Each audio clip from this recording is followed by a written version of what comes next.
Et puis là, on le met à poil, on lui demande de courir, il peut pas, il dit j'ai le diabète. Et à ce moment-là, il lui donne un coup de crosse et il sent qu'ils vont lui massacrer le visage. Alors il dit s'il vous plaît, comme il sait qu'il va mourir, épargnez mon visage, parce qu'il veut pas que sa femme le voie comme ça. Et là, il rigole en disant, mais de toute façon, toi aussi, on va te brûler. Et c'est vrai, il dit, ça sentait une fumée terrible, âcre, quoi. Et après, il a vu que dans un coin, il y avait des gens en rang d'oignons et qui passaient à l'endroit à côté où il entendait hurler, d'ailleurs, et ça brûlait, quoi. Et lui, s'il est sauvé, c'est parce que pendant ce temps, sa femme a téléphoné au beau-frère prêtre à Lyon, qui lui connaissait un FRCI, un de ces gros malades là en poste, il en connaissait un, qui a foncé jusqu'à cet endroit et qui a payé en disant mais c'est mon oncle, qu'est-ce que vous êtes en train de faire? Et ils sont partis et il l'a amené à l'hôpital, il a fait 2 mois d'hôpital. Ouais. Mais on a des centaines et des centaines d'exemples de gens abattus par 20, par 30. Il y a pas mal de questions, Claudine, justement, sur le chat. Oui. Je demande, par exemple, il y a une question de Musitan Respect qui demande quelle a été l'attitude des dignitaires des différentes religions en Côte d'Ivoire. Ça, c'est intéressant. C'est vrai, comment ils ont réagi? Oui, ça c'est... Comment ils ont réagi un peu, ouais. Avant le 11 avril ou après? Les deux, tu vois, pour comprendre s'il y a une évolution aussi. Ouais. Parce que tout le monde, en gros, marche avec Gbagbo. Pourquoi? Gbagbo, c'est simple, hein, pour un chrétien. Hein, là, comme je suis chrétienne, je peux en parler d'autant plus facilement. Pour un chrétien, il est normal d'avoir de l'ordre dans un pays. Sans ordre, on ne peut pas, avec des rebelles, construire une société. Quand tu ne peux pas construire une société, il n'y a pas d'éducation, il n'y a pas... Rien ne marche. C'est le désordre complet. Donc, tous les chrétiens, grosso modo, marchaient avec Gbagbo. D'accord. Simplement sur ce motif. Et il se trouve qu'à partir de l'investiture et juste avant, puis même dès le 11 avril, il y en a qui ont, je vais dire, tout le monde, il y avait plein de gens qui brûlaient leur Bible et tout ça, tellement ils étaient désespérés. Et puis, il y a surtout que les fédérations des églises protestantes en France ont commencé à dire, dès le 28 mars à peu près, ou le 30, ils commencent à déconner, Gbagbo, faut pas exagérer. Donc là, les baptistes, ils recevaient des nouvelles comme ça, tous les responsables d'église en France. Et donc, il faut savoir que dans les fédérations, en général, tout le monde finit par s'aligner. Et c'est ce qui est arrivé également en Côte d'Ivoire. Et Dominique Ouattara a célébré la première communion dans une grosse église de Cocody, un truc comme ça, juste après. Elle est allée proposer la paix aux protestants. Ouais. Oui, parce que mais tous les pasteurs évangéliques étaient en fuite, hein, tous les pasteurs évangéliques étaient en exil. Ils étaient en exil parce que quand même, en Afrique, on sait qu'il y a énormément de mouvements évangélistes et que quand même, ces mouvements, ils bénéficient d'une mauvaise image. Enfin, je dis mauvaise image par les gens qui analysent un peu la situation parce que souvent, c'est des choses qui sont aux mains des services de renseignement américains. On sait que derrière les mouvements évangélistes, il y a une volonté en plus américaine d'imposer, on va dire, un protestantisme face à un catholicisme traditionnel qui lui... Oui, alors ça, tu vois, ça pourrait faire l'objet d'une émission, réellement. Parce que j'ai remarqué ça en Côte d'Ivoire, et en même temps, la foi des fidèles n'est pas du tout celle-là, quoi, je veux dire. Mais effectivement, via les ONG, via les églises, les Américains ont un gros pouvoir. Il ne faut pas non plus confondre tout, mais quand même, vrai, ce sont des officines qui influent énormément sur... Parce que c'est pas étonnant pour moi que tu me dises qu'il y a eu un retournement juste avant des évangélistes, juste avant le coup d'État, pour voilà, qui avait un peu... donc, moi j'ai été très très surprise, par exemple, sur un blog en France du séminaire adventiste de Collonges-sous-Salève, que je connais bien. J'étais très surprise qu'ils disent, mais c'est quoi ce type? Voilà, c'est les évangélistes qui ne s'alignent pas sur l'ONU. Quoi? Ce sont les premiers qui, depuis 1844, savent paix et sécurité. Quand ils diront ça, ce sera le nouvel ordre mondial, ce sera Matthieu 24, etc. Ils ont une lucidité, les adventistes, sur le fameux complot mondialiste depuis 1844, honnêtement. C'est eux qui l'ont enseigné aux autres, d'ailleurs. Donc, ça m'a beaucoup surpris, quoi. Il y a eu, mais c'est parce que, si tu veux, il y a eu une telle propagande qui a été lancée comme quoi Gbagbo était un illuminé, ce qui fait d'ailleurs que, comme moi je travaillais sur les sectes, c'est ça qui m'avait interpellé au départ également, hein, parce qu'on m'avait présenté une vidéo de Gbagbo qui était un culte évangélique, tout ça, tout normal, et le gars qui chantait, il chantait David, Goliath et la Côte d'Ivoire. Et Gbagbo, non, et la Côte d'Ivoire, mais je dis, mais je voyais pas le rapport, aujourd'hui je le vois. Parce que Goliath représente... Non mais pour eux, Goliath, et c'est normal, c'est le mammouth qu'on voudrait nous aussi enlever maintenant, c'est la communauté internationale, vous voyez bien ce à quoi on assiste, hein, avec cet ordre mondial épouvantable. Et David, ben, c'est le petit qui lui, par contre, va pas se louper au moment où il va frapper. Parce qu'il y va pas par sa force, il y va par sa confiance. Le mot foi et le mot confiance, c'est la même chose. Donc c'était logique qu'il rajoute la Côte d'Ivoire. Alors évidemment, il y en a qui disaient la Côte d'Ivoire est la terre élue de Dieu.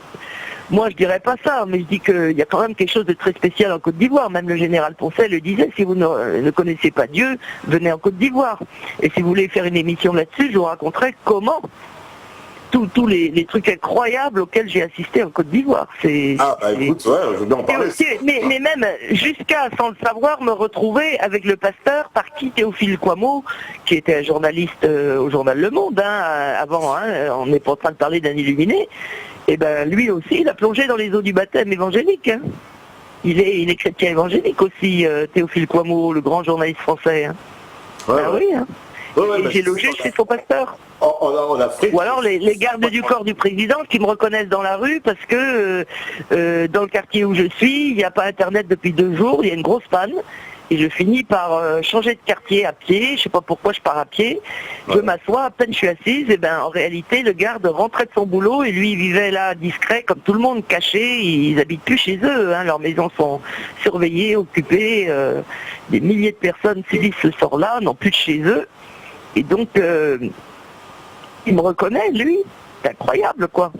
Et qu'est-ce qu'il en est des musulmans? Parce qu'on sait, quand même, il faut le rappeler aussi pour ceux qui sont pas au courant on va dire, de la situation, c'est qu'en gros, pour la Côte d'Ivoire, on va dire, il y a une communauté chrétienne au sud, une communauté musulmane au nord, et on va dire que le pouvoir a toujours été plus ou moins dans les mains de ceux du Sud et aujourd'hui il est passé dans les mains de ceux du Nord. Alors là, hein. Moi je trouve que c'est très réducteur parce que tu vois, il y a plein d'abord d'anciens. Au nord, il y a plein de chrétiens. Ouais. D'anciens musulmans, si tu veux, parce que parce qu'ils étaient musulmans, comme tu peux naître quasi catholique en France si ta famille est catholique d'origine, tu vois. Ouais. Mais c'est pas avoir la foi, ça. Après, c'est un problème de conversion à l'âge adulte. Et donc à l'âge adulte, t'en as plein qui deviennent chrétiens. Des musulmans, beaucoup moins dans l'autre sens d'ailleurs. Il y a peu de chrétiens qui deviennent musulmans, c'est comme ça. Mais par contre, si tu veux, c'est parce que pendant des années, le Nord a été occupé, qu'ils sont tenus de vivre sous cette engeance-là, et à l'occasion, il faudrait revoir la vidéo de Touba, alors ça c'est pas dans le Nord, c'est à l'Ouest, mais où il y a carrément une mise à mort, comme en Syrie, d'une dizaine de personnes, par toute une communauté en boubou qui crie à mort, à mort. Ouais. Donc ça veut dire que là, on n'en est pas comme la situation en Centrafrique, mais il y a quand même des tensions religieuses en Côte d'Ivoire alors. Non, alors il n'y avait pas de tensions religieuses en Côte d'Ivoire, c'est qu'on les a créées. Oui, c'est ça que je te dis. Voilà, mais c'est ça que je te dis. Aujourd'hui, il y en a, alors que un peu comme en Centrafrique, on les a créés aussi, quoi. Ouais, alors là, pardon pour tous les musulmans qui m'écouteront, parce que ensuite, si tu le mets en vidéo, forcément, ils vont... Ah bah ce sera en vidéo, c'est d'avance. Parce qu'ils sont, je te remercie beaucoup, parce que eux, ils écoutent quand ils peuvent, hein, mais parce que il y a énormément de musulmans qui sont avec le président Gbagbo.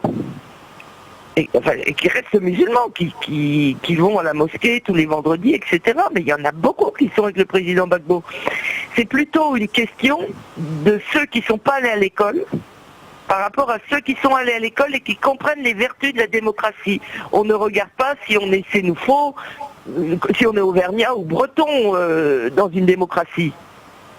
On regarde qu'on est français, quoi. De ce point de vue-là, je veux dire, hein, on a plein de régions en France, on n'a pas au départ les mêmes langues, les mêmes histoires, mais on se réunit autour d'un projet qui est la République démocratique. Ben, c'est pareil en Côte d'Ivoire.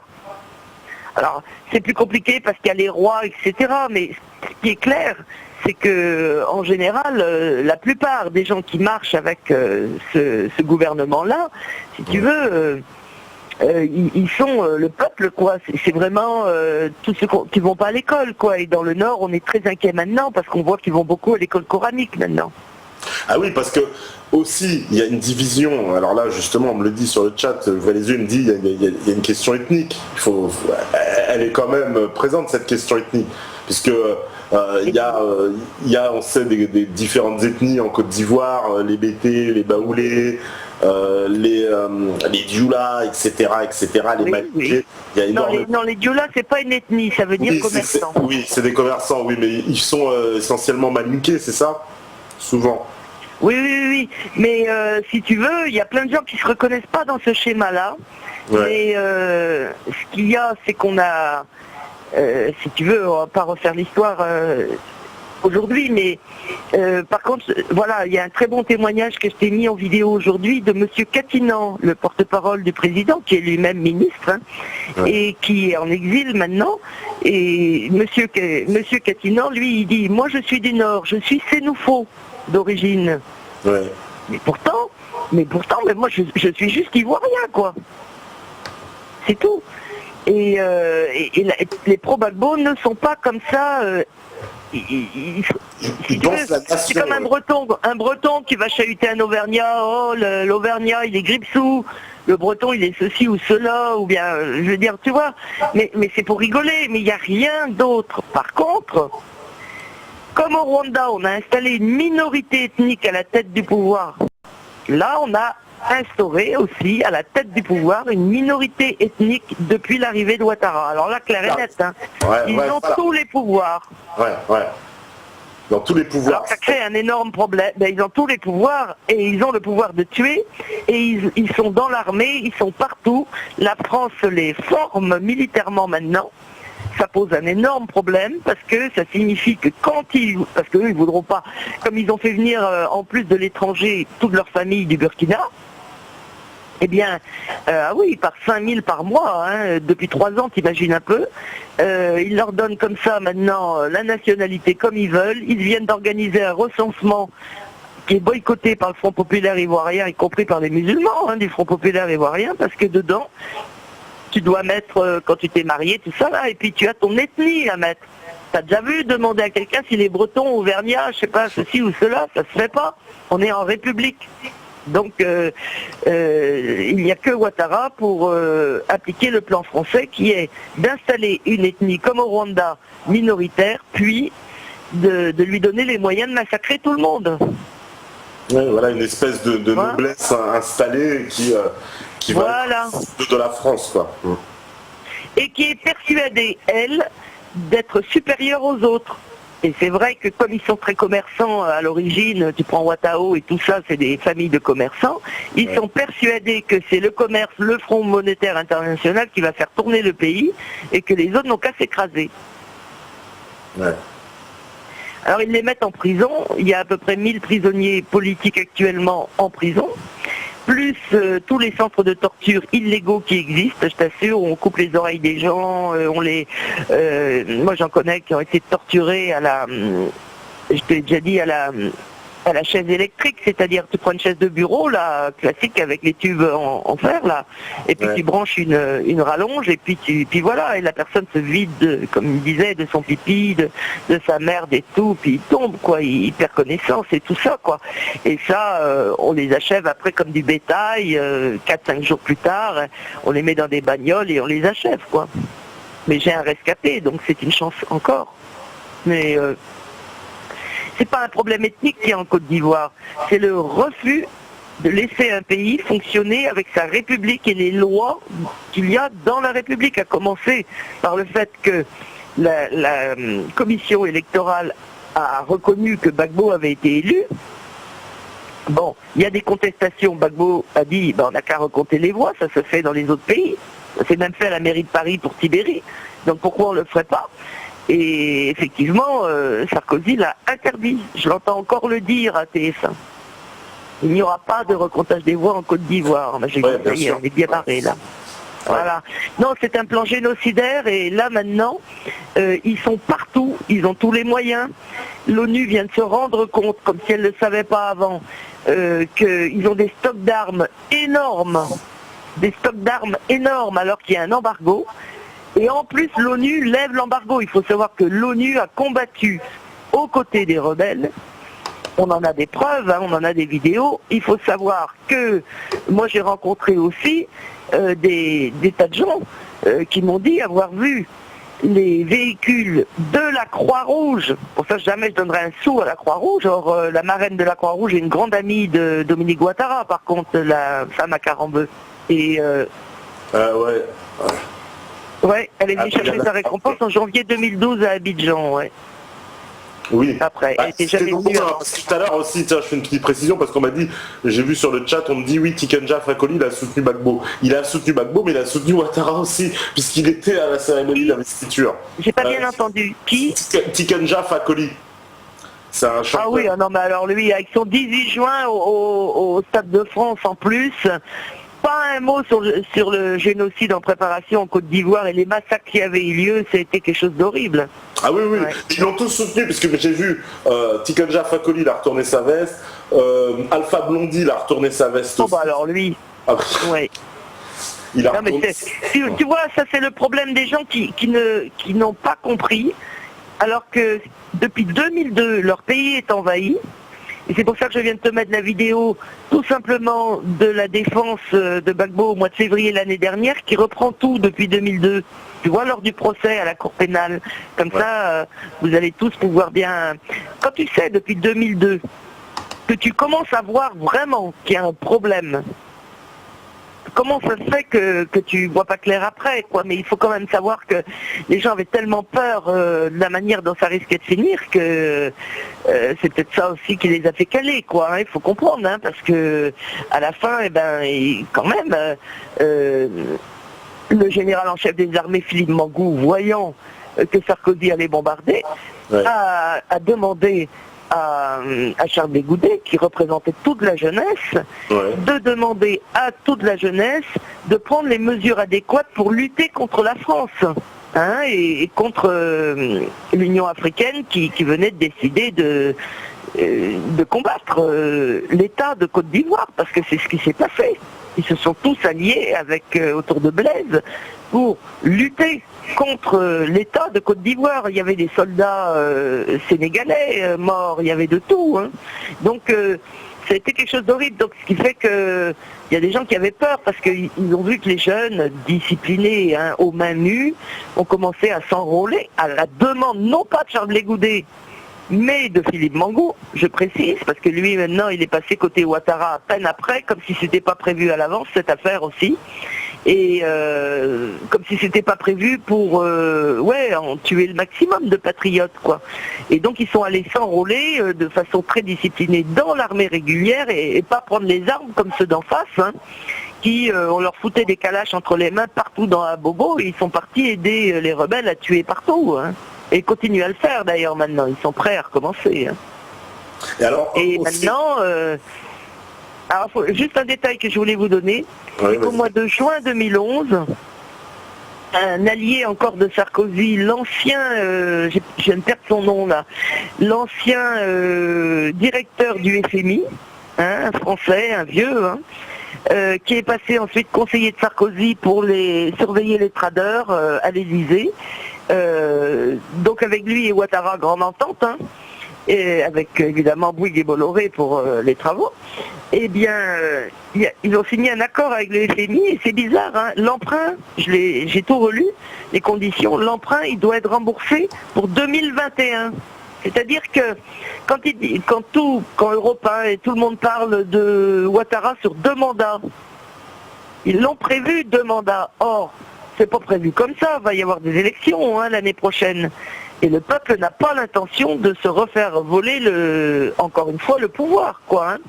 Donc, il va y avoir un grabuge, quoi, inévitablement. Hein. Le FMI a des problèmes financiers, alors moi je m'y connais pas là-dedans, hein. Toi tu t'y connais beaucoup mieux, mais le FMI ne va pas se laisser... imagine, si le Front Populaire arrive au pouvoir, je les imagine mal quand même honorer ces emprunts-là qu'ils n'ont pas fait, quoi. Ah bah, ouais. Il y a de l'argent qui disparaît partout, hein. Même Fabius en est très étonné, quoi. Bien sûr. Est-ce que tu connais la position, tu connais Drogba, le joueur de foot? Lui, il a quelle position? Oui. Je sais pas quelle position il a là. Tu sais, lui, il a acheté une mine d'or. Ah, il a acheté, il en profite. Famille, mais bon. Ah bon, bah voilà, il en profite. Drogba. Non, mais c'est un plus. Non, mais écoute, alors, c'est pas plus mal, parce que ça éclaircit beaucoup de choses aussi, hein. Si tu veux, là maintenant, il y a une espèce de tri qui se fait, y compris dans le Front Populaire Ivoirien. Ouais. C'est-à-dire que tu as des gens qui sont au Front Populaire Ivoirien, qui le quittent pour créer un nouveau parti en ce moment, le SPU, je sais plus ce que ça veut dire d'ailleurs. Enfin, on voit de tout en ce moment, parce que, on les achète. Ou alors, tu as maintenant des tendances où Justin Coix, qui faisait pour la jeunesse du Front Populaire Ivoirien, c'est-à-dire jusqu'à 35 ans à peu près, extraordinaire mobilisateur, Justin, que je connais bien, puisqu'il prépare une énorme assemblée pour le 5 juin, là maintenant, le Front Populaire Ivoirien au plateau, là, tu sais, comme tu les vois tous, les manus, là, hein, et donc... voilà, un autre était en exil, c'est-à-dire son supérieur, le numéro 1 quoi du mouvement. Et puis bizarrement il rentre, il a des gardes du corps, enfin voilà, on l'installe bien et tout quoi. Et pourquoi? Parce qu'il est plus modéré. Ouais. Tu vois, il y a des choses comme ça. Quand la France peut pas contrôler tout, elle voit. Bon, elle n'a pas eu Gbagbo parce que Gbagbo c'est un esprit de démocratie socialiste, et d'ailleurs pas assez socialiste, donc beaucoup se radicalisent par rapport à ça. Maintenant, ils savent bien que maintenant, il faut nationaliser tout ça. Gbagbo n'a pas les moyens de faire ça, mais maintenant, la monnaie ivoirienne, c'est une certitude, des choses comme ça, quoi. Donc, maintenant, il faut infiltrer le milieu et le rendre beaucoup plus tiède et présentable dans la communauté internationale, quoi. Regardez comment a coulé le PCF, hein. Ouais. Parce que moi je regrette, mais regardez comment le PC c'est allié avec le PS, comment, enfin c'est incroyable. Là aussi... En un an là. Ouais, il y a quelqu'un qui nous dit sur le chat, qui demande, mais justement, il faudra l'éclairer un peu là-dessus, il nous dit, est-ce que c'est Gbagbo qui a inventé le concept d'ivoirité? Et on sait que c'est pas Gbagbo, c'est Conan Bédier qui a inventé ça. Ouais, c'est Bédier. Bédier probablement se les fait... imposé par la France, ou conseillé par la France. N'oubliez pas que c'était à l'époque du Rwanda. Hein. Voilà, oui, mais c'était ce concept d'ivoirité finalement. Ils ont un schéma précis dans la tête à l'Élysée, quoi. Hein. Ouais, mais ce concept-là, en plus, il a pénalisé Ouattara au bout du compte. Il n'a pas pénalisé. Et c'est Gbagbo qui a aboli l'ivoirité pour que Ouattara puisse se présenter à l'élection. Oui, parce qu'il n'avait pas à se présenter, puisqu'il n'était pas d'origine ivoirienne des deux parents, d'après ce que j'ai compris, hein, mais Gbagbo a dit, écoutez, politiquement, après tout, il vit ici, je vois pas pourquoi. Donc c'est pour ça que c'est incroyable cette histoire, quoi. Alors c'est vrai que le concept de l'ivoirité avait peut-être pas que du mauvais, je sais plus, je lisais aujourd'hui la réaction d'un Burkinabé, un camarade du Burkina qui disait, dans notre pays, ça pourrait pas arriver ce qui arrive en Côte d'Ivoire, parce que, enfin le pauvre il sait pas ce qu'il dit, hein, mais en tout cas légalement ça pourrait pas arriver parce que il y a une loi qui dit que justement il faut être vraiment burkinabé, quoi. Tu peux pas être tu peux pas arriver, tu peux pas t'appeler Guillaume Soro, débarquer dans le pays et te mettre à avoir tous les grands postes. Ça ne se passerait pas comme ça au Burkina, quoi. Ouais. Donc si tu veux, c'est pas illogique quand même de penser qu'en France, c'est pas un Allemand de nationalité de venir gouverner ton pays. On est bien d'accord quand même. Je pense que tout le monde est d'accord là-dessus. En ce moment, on a le sentiment d'être gouverné par des gens qui viennent de l'étranger. Donc, voilà. On est tous d'accord là-dessus. Donc on est obligé d'avoir des... Alors par contre, bon bah l'ivoirité, c'est plutôt le sentiment de supériorité, si j'ai bien compris, par rapport à... Si tes deux parents sont nés en Côte d'Ivoire, c'est ok. Mais si tu es, comme par exemple moi, mon grand-père est d'origine polonaise, et puis Guéant ne voulait plus, enfin Besson plutôt voulait plus que j'ai de papier d'identité. Moi, à mon âge, plus de papier français au moment du renouvellement en 2010. Il y a encore un article, la fille apatride du douanier. D'ailleurs, la photo que tu as mis de moi là, c'est lors de cet article, parce que je suis resté 3 ans sans papier entre 2007 et entre 2008 et 2010, parce que mon grand-père était polonais et parce que moi j'étais né en Belgique. Alors que je suis française et que j'ai été fonctionnaire, vous voyez. Mais quand alors voilà, il y a un équilibre à trouver, quoi, hein, dans tout. Mais Gbagbo, absolument pas. Non, l'ivoirité, c'est pas lui, c'est pas un FN, c'est pas un facho, c'est pas. Mais alors, pas du tout. Hein. Pas du tout, bien sûr. Alors là, il y a le retour.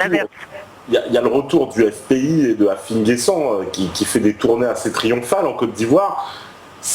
Oui.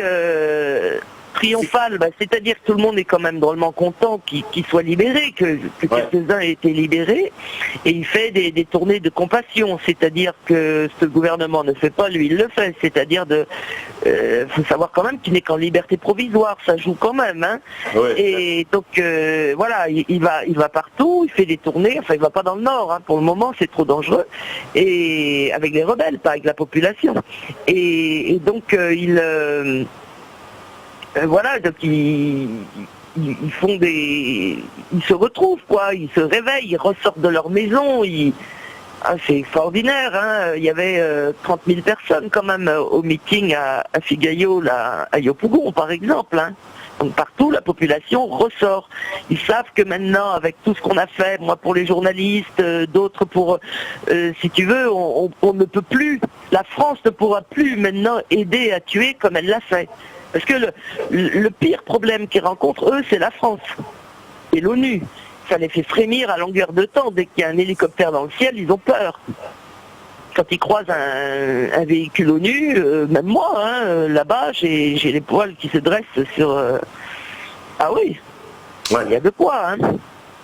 Donc, si tu veux, alors le nouveau qu'il y a maintenant, c'est que on parle de Ouattao en disant que Ouattao peut-être va être enfin convoqué à la Cour pénale, puisque maintenant la Cour pénale va être obligée quand même de regarder du côté des criminels. Oui. Et en plus, ce serait quand même fiable qu'on n'arrête que l'une des deux parties, puis qu'on dise les autres, ils n'ont rien fait, ils n'ont pas de sang sur les mains. Oui. Et donc, du coup, Ouattao dit, s'il me donne, moi je vais donner les autres, hein, j'ai tout prévu de toute façon, donc on espère encore en ça, quoi. Ouais. Alors, on nous demande aussi... tu sais, oui, allez-y. Il y a une question, justement, qui nous dit, est-ce que la cible finale de tout ça n'est pas de sécuriser, en fait, un espèce de couloir vers le Tchad et la Centrafrique? Le conflit religieux, c'est une question d'Alasso, le conflit religieux n'est-il pas une manipulation des médias pour faire intervenir justement l'ONU et on va dire sécuriser les approvisionnements pour l'uranium, l'eau, le diamant, le pétrole, tout ce qu'il y a dans la région finalement qui regorge de richesses. Oui. Moi c'est ce que je me rends compte, hein. C'est ce que je me rends compte. La France comme ça, elle voudrait relier tous ses ports jusqu'au Cameroun. Ouais. Et puis ensuite par la Centrafrique, moi je suis pas doué en géographie africaine, hein, mais c'est ça, quoi, restaurer totalement sa présence partout, sur toute la zone, depuis Centrafrique-Cameroun jusqu'à Abidjan. C'est-à-dire c'est vraiment on recrée l'empire colonial, j'ai envie de dire. On est en train de recréer... On recrée l'empire colonial français dans son ensemble, sauf que c'est à la sauce 2014 avec des coups d'État, on met des gens à nous, enfin... Oui, mais c'est ça. Et je pense que c'est comme ça qu'il faut le voir. Et les Camerounais, quand j'ai enregistré l'année dernière là, les vidéos dont tu te sers des fois là, en images, là, tu sais, où j'ai les cheveux tout frisés là, eh bien, comment dire, quand j'explique aux Camerounais à l'époque, hein, aux journalistes qui me demandent, hein, parce que j'ai fait de beaucoup de choses avant que les Séléka ne rentrent en Centrafrique, quoi, depuis le Tchad, et ensuite quand les politiques se sont réunis à Libreville, quoi, et qu'ils allaient ensuite du ministère de la Défense à Libreville jusqu'à N'Djamena. Ouais. J'ai même les dates, j'ai encore des SMS et tout ça d'un chef Séléka. Et tu vois, la France a attendu 1 an pour bouger. Et elle a attendu son mandat onusien qui tombait donc en décembre. Moi je leur disais à tous, vous allez voir, ça va être atroce au mois de décembre 2013. Et là vous avez entendu Fabius qui a dit qu'il va y avoir un génocide et ça a massacré dès l'après-midi. Et maintenant on déplace en Centrafrique les populations, 200 personnes encore aujourd'hui, les musulmans on les envoie tous dans le nord. Voilà, alors il y a une petite précision d'Attila, mais c'est vrai que je suis d'accord avec lui, il dit c'est pas la France, mais des multinationales qui n'en ont rien à foutre de la France, qui oui. c'est vrai que c'est vrai que mais ils prennent les services de l'État au service de ces multinationales, quoi. C'est-à-dire c'est elles. Oui, mais oui, mais c'est comme ils font en France actuellement. Oui, exactement. Finalement, oui. Voilà, c'est la même chose, ouais. Et c'est pour ça que M. Gbagbo disait depuis 10 ans, si la France ne se reprend pas vraiment en main, elle va devenir l'Afrique des USA. Et elle va se retrouver dans la même situation. Alors ce sera la merde pour nous, mais ce sera aussi la merde pour elle. Si j'ose dire en disant quelque chose comme ça, c'est énorme. La France vient oui, ça doit être en vidéo dans ce qu'il dit quelque part. Oui. Dans ses discours, il disait ça. De même qu'il disait, et là c'est vrai que je voudrais quand même, il disait à tous les Africains, aujourd'hui c'est notre village qui est attaqué. Bon, tu fais pas attention, tu passes à côté. Puis demain, ça va être le tien. Et après le tien, ce sera l'autre. Le français, il va continuer comme ça longtemps. Si on ne s'unit pas tous au niveau de l'Union africaine, on est foutu. Et c'est vrai aussi, regarde en France, s'il n'y a pas une forme d'union, je dirais pas nationale, hein, c'est pas ça, mais si on passe pas au-dessus de beaucoup de nos... Tu sais, il y a celui qui est à l'UPR, il y a celui qui est Mélenchon, il y a celui qui est... Alors qu'on a la même lisibilité des choses, on n'est pas capable de s'entendre sur l'essentiel. C'est important, quoi, qu'on se réveille, quoi, parce que on va au casse-pipe, là. Hein. On le voit, tout le monde en parle, hein. Ouais, alors on nous demande, est-ce que tu sais aussi quelle est la part, c'est une question de Picsou, il dit, tu penses quoi de la présence massive des Chinois en Afrique? C'est vrai que les Chinois, ils font du business en Afrique, c'est vrai. Ce que je sais, c'est qu'ils font du business, du bon business, très apprécié en Afrique, bien plus apprécié que les travaux français, puisque les travaux français, c'est en général gâté au bout de 5 ans ou 10 ans, pour pouvoir recommencer. Et donc, ils apprécient, il y a d'ailleurs par exemple au Cameroun, j'étais invité à l'ambassade de Chine, là, à rencontrer des journalistes chinois. J'y étais pas allé parce que je pouvais pas ce jour-là, mais j'étais invité à rencontrer 7 ou 8 journalistes chinois quoi, qui étaient là à Yaoundé, tu vois, avec les confrères de la radio et de la télé nationale. Mais les gens apprécient les Chinois parce qu'ils sont corrects. Ils sont corrects dans leur fonctionnement, quoi. C'est du donnant-donnant, c'est pas comme nous. Ouais, évidemment. C'est pas comme nous, c'est du 90-10, alors ça va pas. Ouais, et c'est vrai qu'ils sont obligés quand même de prendre des appuis à l'extérieur, puisque tout leur argent leur est piqué, donc soit par la corruption, soit par le franc CFA en lui-même. Donc effectivement, ils ont un gros problème, quoi. Et puis plus le coût des guerres, quoi. Ouais, sans compter. C'est pas des guerres qu'ils veulent. Alors après, c'est vrai que les rebelles, s'il n'y avait pas de rebelles, il n'y aurait pas de guerre. Hein. C'est vrai que la France, elle utilise les nègres. Hein. Mais qu'est-ce que tu veux les gens sont tellement pauvres, ils se louent pour de l'argent, ils ont 12 ans, ils ont 15 ans, et c'est comme ça. Hein. Les rebelles de Côte d'Ivoire que j'ai rencontrés, qui ont 25 ans, ce sont des enfants soldats. Voilà. Ouais. C'est grave. Hein. Par contre, avec Gbagbo, il y a vraiment le moyen que tout le monde puisse s'exprimer et autour d'un État solide, quoi. Je veux dire, c'est ce qu'il a apporté à l'Afrique, pas qu'à la Côte d'Ivoire. La perspective que la démocratie est la seule solution, parce que comme il l'a dit au procès, pour répondre à l'autre personne qui disait « Oui, mais il y a des tas d'ethnies et tout ça », et Gbagbo a déclaré au mois de février, là, à La Haye, il a dit Écoutez, madame la juge, il y a les Sénoufos au nord, il y a les BT, on va pas la refaire, hein, il y a 40 ou 50 ethnies. Mais la démocratie, madame la juge, c'est mon combat.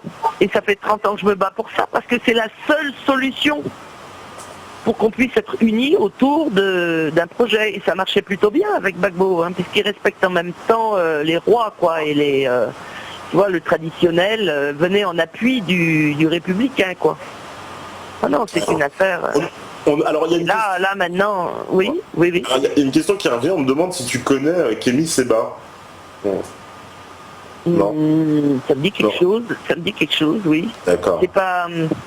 Non, c'est un auteur, un leader d'opinion panafricaniste français qui est reparti vivre en Afrique, en fait. Mais bon, si tu connais pas, c'est pas grave. Non, pas plus que ça, mais je crois que je l'ai entendu déjà en vidéo parler. Un gars des banlieues ou un... Non, c'est pas ça. Il est à la base, c'est un Parisien, mais il est reparti vivre en Afrique et il a toute une théorie sur justement la remigration où il pense que les Africains qui vivent en France devraient retourner vivre en Afrique, en fait. Moi je pense que c'est ce qui se produira quelque part, à savoir que dans les générations futures, si le Front Populaire revient au pouvoir et si le Front Populaire a l'audace de ses projets, il est évident qu'il y aura du travail et beaucoup moins de raisons, s'il n'y a plus de guerre, beaucoup moins de raisons de... Le problème c'est que c'est la merde tout de suite, quoi. Hein. Il faut résoudre ce problème de... Mais ah ouais, là on leur a mis le paquet, hein. Crois-moi, on est responsable et j'espère que Sarkozy sera condamné un jour, hein. Honnêtement je le dis. Hein. Chirac c'est trop tard, mais Sarkozy c'est vraiment...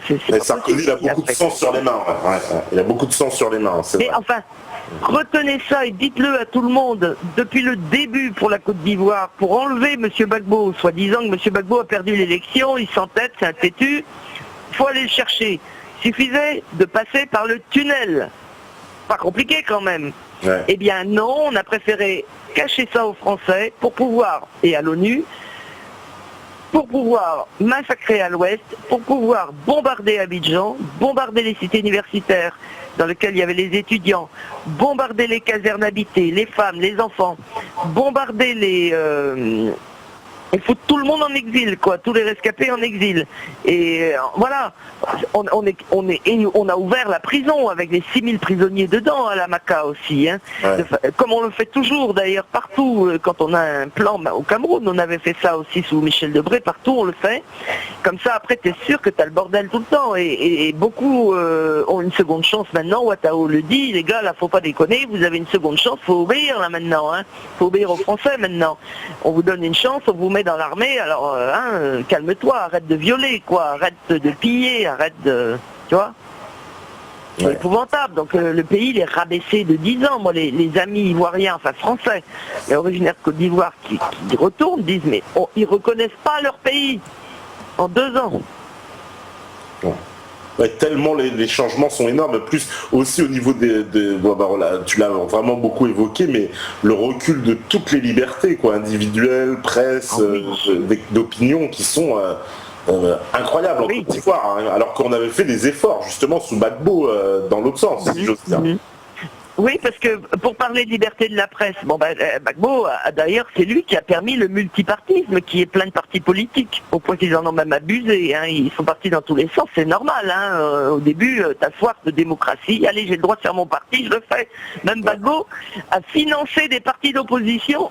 Il dit, mais frère, t'as le droit de ne pas être d'accord avec moi, pourquoi tu viens t'excuser? On n'est plus sous fouette, on n'est plus...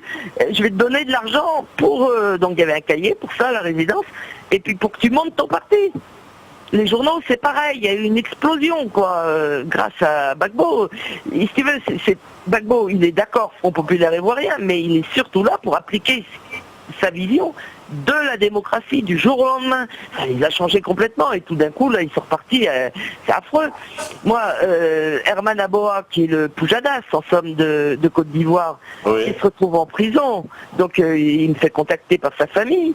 Et donc je contacte Reporters sans frontières. Il faut savoir que Reporters sans frontières était au courant de rien. Hein, ils étaient persuadés que Ouattara était un type divin. Et on a beaucoup de mal à les convaincre, ce qui a permis à Théophile Kouamouo de chercher un peu quand même dans les financements, et on retrouve toujours le fameux milliardaire Georges Soros et tout ça, quoi, hein, dans la boutique. Et donc moi, si tu veux, j'y suis allé pour Herman Aboa. Et c'est vrai que je devais appeler Reporters sans frontières tous les jours pour les décider à m'aider. Ils ont fait une lettre ouverte à Ouattara et Herman a été transféré du bâtiment des criminels parce qu'on les met avec des droits communs en prison. Et on l'a mis au bâtiment des assimilés, c'est-à-dire où on met les politiques. Et il est accusé encore aujourd'hui. 3 ans plus tard, le juge d'instruction est resté derrière son ventilateur. Ça, je l'ai vu combien de fois. Et en 3 ans, il ne juge toujours personne, hein, et pas plus Herman que les autres. Il est toujours accusé d'atteinte à la sécurité nationale. Alors tous les journaux ont été démolis, ça a été la razzia totale. Le Nouveau Courrier, j'ai jamais su où ils travaillaient. Quand je suis allé les voir, ils sont venus pour me voir dans leur local qui était vide. Hein. Et en fait, ils travaillaient dans un petit appart, caché dans une cuisine. Ils ont fait ça pendant 2 ans, les gars. Hein. Et alors, évidemment... Ouais, vas-y. Oui. Non, mais justement, ça tout le matériel et ouais. On me demande justement là-bas, c'est en train de s'organiser la dissidence, quoi. C'est qu'est-ce qui se passe un peu, parce que depuis la sortie quand même de Guessant de prison, j'ai l'impression qu'il y a une espèce d'émulation quand même autour de la sortie de Gbagbo. On en parle maintenant, on parle carrément de Gbagbo, mais si Gbagbo sort, clairement ils sont finis, c'est terminé. Ouattara ne pourra jamais gagner l'élection face à Gbagbo, à moins de tricher, mais alors là, de façon éhontée, quoi. Ben oui, alors moi j'aurais tendance à penser comme Odile Tobner, dont je t'ai mis une vidéo aussi. Odile Tobner, présidente de Survie, hein, la femme de Mogo Betty. Hein. Et donc Odile me disait que pour elle, il retarde et, au maximum, parce qu'il faut que Ouattara fasse 2 mandats, et quelque part, je pense qu'ils veulent accorder une liberté provisoire à Gbagbo, mais pas l'innocenter. Bon, d'un autre côté, je suis très surprise, moi, de voir que la plainte déposée par Gbagbo n'est pas contre l'armée française, n'est pas davantage nourrie, parce que si même ils n'ont pas pris, ces avocats ne prennent pas mes témoignages.